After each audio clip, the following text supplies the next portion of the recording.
জীবনের রং বদলায়, সেই রংটা কখনো হয় সুখের, কখনো হয় দুঃখের।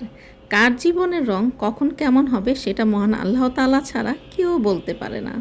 আমার প্রিয় ভিউয়ার্স, আসসালামু আলাইকুম। কেমন আছেন আপনারা সবাই?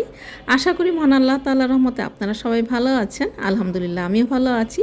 ব্লগস বাই চুমকি রান্নাঘরের আরও একটা নতুন ব্লগ নিয়ে আপনাদের মাঝে হাজির হয়ে গেলাম।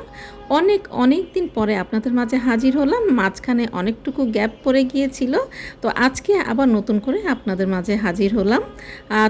আজকে অনেক ভোরে উঠেছি। তো ভোরে উঠে যখন দেখেন ভোরের আলো এখনও ঠিক মতো ফুটেনি, আর নিচে কিন্তু রাস্তার লাইটগুলো এখনও জ্বলছে। আর আমি যখন পর্দাটা সরিয়েছি, কি সুন্দর একটা বাতাস আমার মনটা যেন কেড়ে নিল। আর তখনই আপনাদের কথা মনে হয়ে গেল, আপনাদের জন্য একটু শ্যুট করে রাখলাম। তারপরে এই যে সকাল তো কিভাবে কেটে গেল, আমরা যারা হাউসওয়াইফ আছি তারা তো জানেনই। তো দেখতে দেখতে এই যে দেখেন যে প্রচণ্ড রোদ কিন্তু বাইরে। তো কম্বলগুলো যে মানে পাতলা বা মোটা কম্বলগুলো ছিল সেগুলো সব ধোয়া মানে হয়ে গিয়েছে। তো এগুলো আরও একদিন একটু উল্টে পাল্টে ভালো করে শুকিয়ে নিচ্ছি। তো এগুলো ঠান্ডা করে একদম প্যাকেটে ভরে রাখবো। আবার আল্লাহ যদি ভাগ্যে রাখে তো সামনের বছর আবার এটা ব্যবহার করব। আর আমার কাছে কেন জানি না, আপনাদের কাছে কেমন মনে হয় আমি আসলে জানি না, আমার কাছে কম্বল ড্রাই ওয়াশে দিলে একদমই ভালো লাগে না। কেমন যেন মানে ব্যবহার করতে গেলে একটা স্মেল আসে। তাই সব সময় আমি ডিটারজেন্ট দিয়ে খুব ভালো করে ধুয়ে রোদে শুকিয়ে নেই। এটা আমার কাছে সব থেকে বেস্ট মনে হয়। তবে আসলে এক একজনের পছন্দ তো এক এক রকম। আমার পছন্দের কথা আপনাদেরকে জানালাম। আর এই যে জলপাইটা দেখছেন, এটা শীতের শেষে আপনাদের জন্য একটু শ্যুট করে রেখেছিলাম, তো সেটাই আজকে একটু জুড়ে দিয়েছি। তো এই সব মানে জলপাইগুলো আমি ফ্রোজেন করে রেখেছি।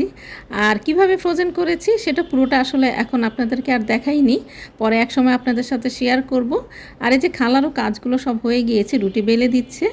আর দুপুরে যা রান্না হবে সব কেটে কুটে রেডি করে দিয়েছে।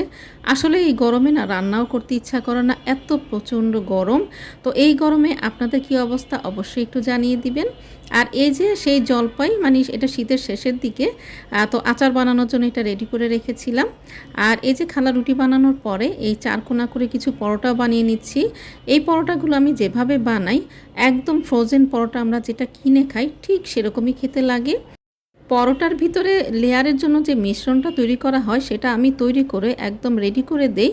তারপর খালাকে দেখিয়ে দিই, খালা একটা একটা করে তৈরি করে দেয়। আর আমি এভাবে মানে পলি দিয়ে এভাবে করে যেভাবে আমরা ফ্রোজেন পরোটা কিনি ঠিক সেভাবে আমি এটাকে ফ্রোজেন করে রাখি। এই পরোটাটা বানিয়ে রাখলে যেটা হয় জানেন, যে মানে কেনা জিনিস মানে যত না খাওয়া যায় ততই ভালো। আর এই পরোটাটা বাসায় থাকলে আপনার যদি গেস্ট আসে, বাসায় যদি আপনার চিকেন বা বিফ মানে কোনো একটা কিছু থাকে, দেখা যায় যে নাস্তার সাথে মানে সন্ধ্যায় এটা একটু দিলে বা যে কোনো সময় আসলে এটা একটু দিয়ে দিলে সাথে, আমার কাছে না অনেক ভালো লাগে। আর দেখবেন অতিথিরাও কিন্তু অনেক বেশি খুশি হয়ে যায়। তারপরে বিকালে এখন অবসর সময়, তো আজকে একটা গায়ে হলুদের প্রোগ্রাম আছে। তো মেয়েকে সব কিছু রেডি করে দিচ্ছি। তো এই যে তিনটা থিম ছিল কালারের, তো মেয়ে এই কালারটা পছন্দ করেছে, পার্পেল কালারটা। তো এটার সাথে অনেক কালারই আছে। তো আমি এর সাথে একটা ব্যাগ ওকে চুজ করে দিলাম যে এটা নাও, যেহেতু গায়ে হলুদ আর শাড়ির সাথে এটা ভালো যাবে। আর কিছু চুড়িও ওকে রেডি করে মানে এক কথায় সব কিছুই ওকে একটু রেডি করে দিচ্ছিলাম। আসলে মারা তো জানেনি, এক সময় আমার মাও তো আমাকে এভাবে রেডি করে দিত। তো মানে ওকে যখন আমি রেডি করে দিচ্ছিলাম না, তখন আমার সেই ছোটোবেলার কথাই মনে হয়ে গেল। আসলে কি জানেন, বাবার বাড়িতে সব মেয়েরাই কিন্তু রাজকন্যা। মেয়েকে একটু সাজিয়ে গুছিয়ে দিতে পারলে সব বাবা মাই নিজেকে অনেক বেশি সার্থক মনে করেন, তাই না? এখন আমরাও মা, তাই না?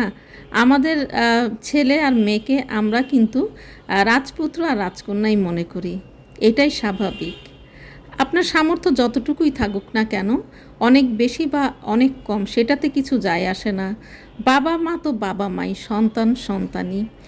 তো মেয়ের চুড়িগুলো গুছিয়ে দিতে দিতে বারে নস্টালজিক হয়ে যাচ্ছিলাম, মানে আমার মার কথা মনে পড়ে যাচ্ছিল।